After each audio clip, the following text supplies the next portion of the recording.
Reviving the horror, a deep dive into Christine, 1983. When it comes to horror films, there's no shortage of creepy objects that send shivers down our spines. From cursed videotapes and chilling flicks like The Ring to possessed furniture and quirky comedies like Killer's Sofa, the genre has a knack for turning the ordinary into the terrifying. But among these haunted items, one stands out with a personality all her own: Christine. John Carpenter's Christine, 1983, based on Stephen King's novel, is a unique blend of supernatural horror and teenage drama that has stood the test of time. Interestingly, the film was in production even before the book hit the shelves, a testament to King's skyrocketing fame in the early 80s, thanks to hits like Carrie and The Shining. Columbia Pictures quickly snatched up the film rights, eager to capitalize on King's brand. Carpenter, fresh from the mixed reception of his now beloved classic The Thing, 1982, was brought on board to create a film that would resonate with audiences and bring in box office success. Although Carpenter admitted he wasn't particularly thrilled with the story, calling it not very frightening, he saw it as a chance to keep his directing career on the upswing.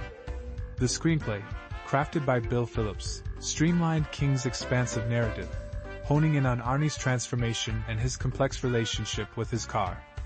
At the heart of the film is a sentient 1958 Plymouth Fury, a car with a mind of its own and a sinister agenda. But Christine is more than just a tale of a killer car, it's a profound exploration of human desire, identity, and the dark consequences of obsession.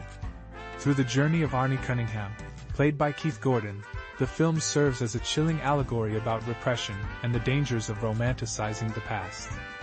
While Christine is technically a 1958 Plymouth Fury, many of the cars used in the film were actually 1957 Plymouth Belvederes and Savoys, cleverly modified to resemble the iconic Fury. Over 20 cars were purchased and altered for various scenes, showcasing different stages of damage and functionality. The practical effects that brought this killer car to life were masterfully executed by Roy Arbogast.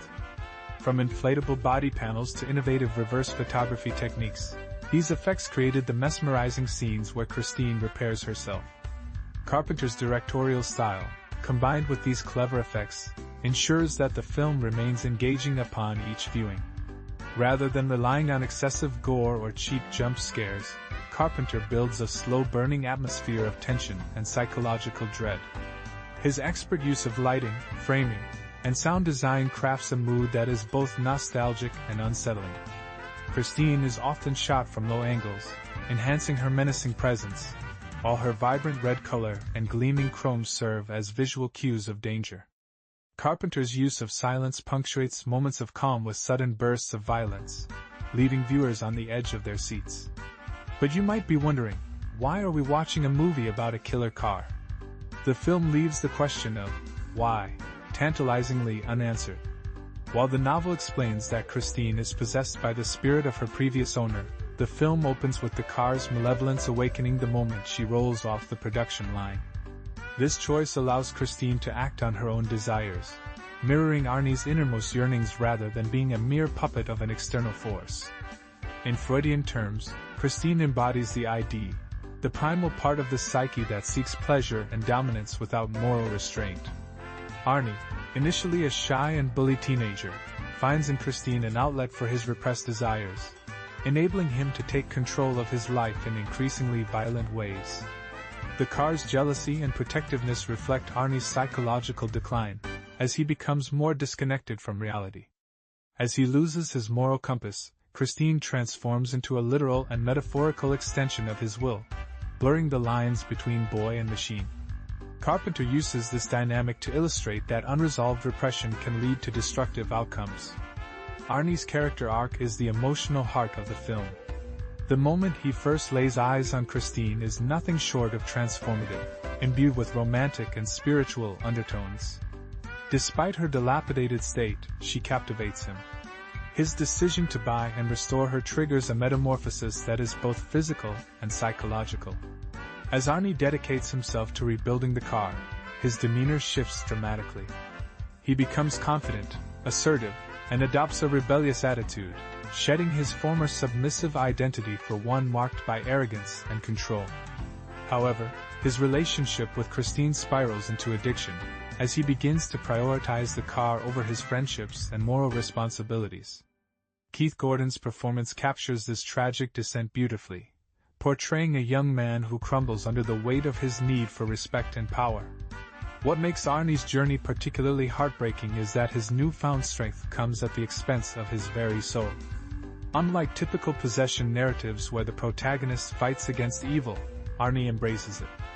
The deeper he falls under Christine's spell, the more he loses his individuality, becoming a hollow vessel for her malevolent desires. His quest to escape the humiliation of his past blinds him to the reality that he is not gaining strength, he is becoming possessed. Understanding Arnie's tragic transformation requires recognizing Christine's deep roots in American car culture. For many teenage boys in suburban America, owning a car symbolizes independence and social status. In this narrative, the 1958 Plymouth Fury transcends being just a vehicle, it embodies an era. Christine represents the darker side of nostalgia, warning against idealizing the past at the expense of the present. Arnie's affection for Christine goes beyond mere aesthetics. It reflects a longing for a time when societal roles were rigid, and personal power was asserted through ownership. In this light, Christine becomes a vehicle for regression, a path leading backward rather than forward. The film's soundtrack, featuring 1950s rock and roll, plays from Christine's radio, creating a jarring contrast between the nostalgic tunes and the car's violent actions. The film's bullies, particularly Buddy Repperton, epitomize a hyper-masculine code rooted in aggression and dominance. When Buddy and his gang vandalize Christine, it's not just bullying, it's an emasculating attack on Arnie's newfound identity. Christine's resurrection after being destroyed underscores the idea that idealized pasts have a way of haunting the present. This revenge is not liberating, it's corrosive. Arnie's transformation into a vengeful figure reflects a broader societal issue, the conflation of masculinity with dominance and retribution. The dynamic between Arnie and his friend Dennis also shifts into a subtle competition. As Arnie grows more aggressive, Dennis finds himself increasingly sidelined, becoming a mere supporting character as Christine takes center stage. In contrast to Arnie's obsession with Christine, his romantic interest in Lee serves as a counterbalance to the car's influence. Intelligent and perceptive, Lee becomes increasingly aware of Christine's sinister nature. Though her screen time is limited, her role is crucial in challenging the film's masculine narrative.